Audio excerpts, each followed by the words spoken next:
Republic day. गट्टू और चिंकी के school में आज काफी चहल पहल थी और सभी बच्चे सुबह से ही काफी ज्यादा एक्साइटेड थे। आज रिपब्लिक डे था और हर साल की तरह इस साल भी रिपब्लिक डे को बहुत धूमधाम से मनाया जा रहा था। सेलिब्रेशंस के लिए सबसे पहले फ्लैग होस्टिंग का प्रोग्राम था और उसके बाद बहुत सारे कॉम्पिटिशन्स भी थे, जहां गट्टू ने क्विज कंपटीशन में पार्टिसिपेट किया था। वहीं Chinki patriotic song singing competition में हिस्सा ले रही थी। चलो चलो हम ग्राउंड में चलते हैं। हाँ, फ्लैग होस्टिंग का टाइम हो गया है। गट्टू, चिंकी और बाकी सारे स्टूडेंट्स ग्राउंड में आकर अलग अलग लाइंस में खड़े हो जाते हैं। फिर स्कूल प्रिंसिपल और चीफ गेस्ट ने आकर तिरंगा फहराया। जैसे ही तिरंगा हवा में लहराना शुरू हुआ, स्कूल बैंड ने जन गण मन बजाना शुरू कर दिया। देशभक्ति की भावना से भरा हुआ ये मोमेंट सबके दिलों में देश के लिए गर्व की फीलिंग जगा रहा था। फ्लैग होस्टिंग के बाद स्वीट्स बांटे गए और सभी लोग स्कूल ऑडिटोरियम की ओर चल दिए, जहां आज सारे कल्चरल प्रोग्राम्स और कंपटीशन हो रहे थे। ऑल द बेस्ट चिंकी, मुझे पूरा यकीन है कि पैट्रियोटिक सॉन्ग सिंगिंग कंपटीशन तुम ही जीतोगी। Thank you Gattu. कंपटीशन में बच्चों ने बहुत सारे देशभक्ति के गाने गाए। चिंकी ने जिस तरह से वंदे मातरम गाया, उससे सभी को गूस बम्स आ गए। पूरा ऑडिटोरियम तालियों से गूंज उठा और चिंकी को ही कंपटीशन में फर्स्ट प्राइज मिला। इसके बाद शुरू हुआ क्विज कंपटीशन।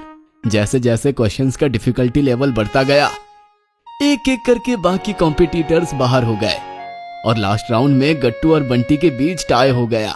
अब टाई ब्रेकर के लिए मिश्रा सर ने सवाल पूछा, भारत के फर्स्ट प्रेसिडेंट कौन थे?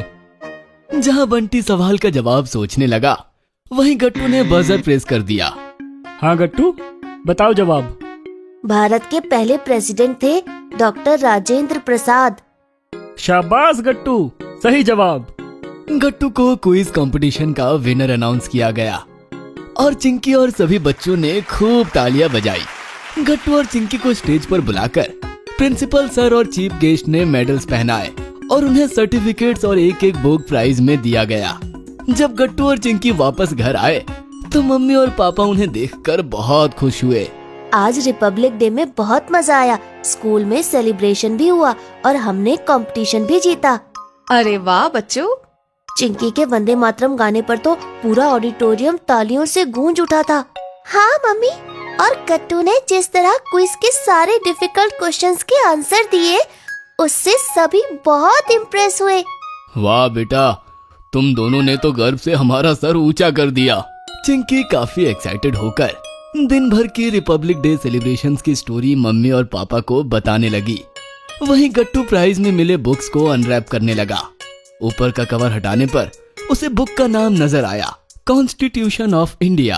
अरे, हमें तो प्राइज में कॉन्स्टिट्यूशन ऑफ इंडिया की बुक मिली है। बेटा, रिपब्लिक डे के दिन इससे बेहतर अवार्ड हो ही नहीं सकता, क्योंकि 26 जनवरी 1950 में इसी कॉन्स्टिट्यूशन को लागू करने के कारण हम हर साल रिपब्लिक डे मनाते हैं। गट्टू बुक के पेजेस पलट रहा था और उसे प्रीएम्बल ऑफ कॉन्स्टिट्यूशन नजर आया। पर पापा, यहाँ प्रीएम्बल वाले पेज में देखो क्या लिखा है। यहाँ तो लिखा है कि हम भारत के लोग आज 29 नवंबर 1949 को इस इंडियन कॉन्स्टिट्यूशन को अडॉप्ट कर रहे हैं। अगर हमने इसे 29 नवंबर 1949 को अडॉप्ट किया था, तो फिर 26 जनवरी की डेट कहाँ से आ गई? चिंकी भी ये सुनकर हैरान हो गई। उसने भी झुककर दोबारा प्रीएम्बल को देखा। हाँ, यहाँ तो 29 नवंबर 1949 लिखा है। फिर हम रिपब्लिक डे 26 जनवरी को क्यों मनाते हैं? ये सुनकर मम्मी मुस्कुराती है और बच्चों से कहती है, इसके पीछे एक बहुत ही इंटरेस्टिंग स्टोरी है, हमारी फ्रीडम स्ट्रगल की स्टोरी। सुनाओ ना मम्मी। हाँ, प्लीज सुनाओ ना। मम्मी ने लैपटॉप पर बच्चों को भारत की आजादी की लड़ाई और उससे जुड़े लोगों की तस्वीरें दिखानी शुरू की और 26 जनवरी के पीछे की कहानी सुनाई। 20th सेंचुरी की शुरुआत में जो भारत के फ्रीडम मूवमेंट के लीडर्स थे, वो ब्रिटिश राज से पूरी तरह आजादी की बात नहीं करते थे। उस वक्त के हालात को ध्यान में रखकर वो लोग सिर्फ भारतीयों के लिए ज्यादा अधिकार और एक डोमिनियन स्टेटस की बात करते थे। डोमिनियन स्टेटस मतलब? डोमिनियन स्टेटस मतलब भारत में एक ऐसी सरकार जिसमें सारे लोग भारतीय ही होंगे, लेकिन हम खुद को ब्रिटिश राज का हिस्सा मानेंगे। हमारी खुद की चुनी हुई सरकार भी ब्रिटिश क्राउन के नीचे काम करेगी। ओह, मतलब फ्री दिखते हुए भी हम एक तरह से गुलाम ही होते। हाँ, लेकिन कुछ युवा क्रांतिकारी जैसे भगत सिंह और चंद्रशेखर आजाद जैसे लोग किसी भी तरह की गुलामी के लिए तैयार नहीं थे। उन्हें चाहिए थी अंग्रेजों से पूरी आजादी। फिर क्या हुआ? आखिर भगत सिंह और चंद्रशेखर आजाद जैसे क्रांतिकारियों की तरह ही बाकी लीडर्स भी पूरी आजादी के बारे में सोचने लगे। और फिर महात्मा गांधी और जवाहरलाल नेहरू जैसे बड़े लीडर्स ने 1929 में लाहौर में एक बड़ी मीटिंग की और एक फैसला लिया कि भारत अब अंग्रेजों से पूरी आजादी के लिए लड़ेगा। उन्होंने 26 जनवरी 1930 को तिरंगा लहराकर पूर्ण स्वराज की घोषणा की और ये प्रण लिया कि हम हर साल 26 जनवरी को इंडिपेंडेंस डे की तरह सेलिब्रेट करेंगे। ये सुनकर गट्टू और चिंकी एकदम सरप्राइज्ड हो गए। 26 जनवरी को इंडिपेंडेंस डे? इंडिपेंडेंस डे तो 15 अगस्त को होता है। हाँ, वही तो सबसे इंटरेस्टिंग बात है इस स्टोरी की कि 26 जनवरी कैसे इंडिपेंडेंस डे से रिपब्लिक डे में कन्वर्ट हो गया। अब गट्टू और चिंकी और भी ज्यादा क्यूरियोसिटी के साथ मम्मी की बातें सुनने लगे। तो 1930 के बाद हम हर साल 26 जनवरी को इंडिपेंडेंस डे सेलिब्रेट करते थे ताकि सबको ये याद रहे कि हम पूरी आजादी पूर्ण स्वराज के लिए लड़ रहे हैं। और 17 साल बाद 1947 में फाइनली देश अंग्रेजों से आजाद हुआ। 15 अगस्त 1947 को? बिल्कुल सही। तो 15 अगस्त 1947 को आखिर अंग्रेज भारत छोड़कर चले गए और इस तरह 15 अगस्त हमारा रियल इंडिपेंडेंस डे बन गया। और 26 जनवरी?